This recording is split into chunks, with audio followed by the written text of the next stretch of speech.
মন্ত্র, জন্ম নিয়ন্ত্রণ, এটা কি ইহুদিদের অন্যতম একটি আবিষ্কৃত মন্ত্র। ইহুদিরা কিন্তু এটা আবিষ্কার করেছেন। কেন? তাদের ধর্মে যেহেতু দাওয়াতের মিশন নেই, দাওয়াতের মাধ্যমে অপর ধর্মের কোন ব্যক্তিকে দাওয়াতটি আমার ধর্মের অনুসারী করব, এমন সিস্টেম যেহেতু তাদের ধর্মে নেই, তাদের ধর্ম হচ্ছে প্রজন্মের পর প্রজন্ম, তাদের বংশ পরম্পরায় যারা আসবে একমাত্র সেই ধর্মের অনুসারী হতে পারবে। তাদের দেশের মধ্যে জন্ম নিয়ন্ত্রণের কোন ব্যবস্থা রাখেন। তারা এক একজন পরিবারের শত শত, যে আপনি দেখবেন তারা যে বংশ পরম্পরা বৃদ্ধি পাচ্ছে, কিন্তু তাদের সেখানে নিয়ন্ত্রণ নাই। এক এক পরিবারে 8 জন 7 জন 8 জন এরকম সন্তান পর্যন্ত দেখা যায়।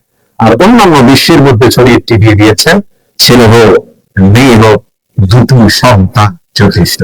অথচ যদি মুসলিম হয়, মুসলিম প্রজন্ম বৃদ্ধি পাবে, হিন্দু হয়, হিন্দু ধর্ম বৃদ্ধি পাবে, খ্রিস্টান হয়, খ্রিস্টান ধর্ম বৃদ্ধি পাবে।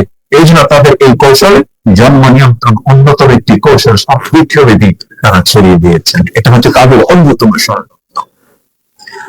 এই জন্যই যে ভারতবর্ষের ব্রিটিশ বিরোধী আন্দোলনের অন্যতম একজন যে ব্যক্তিত্ব হুসাইন আহমদ মাদানী রাহমাতুল্লাহি আলাইহি, তিনি যাকে ইংরেজরা হত্যা করার জন্য ঘোষণা দিয়েছিল, জীবন্ত হোক মৃত হোক তার মাথা চায়, আর তিনি কাপড় পরিধান করে জনসম্মুখে ভাষণ দিতে এসেছিলেন।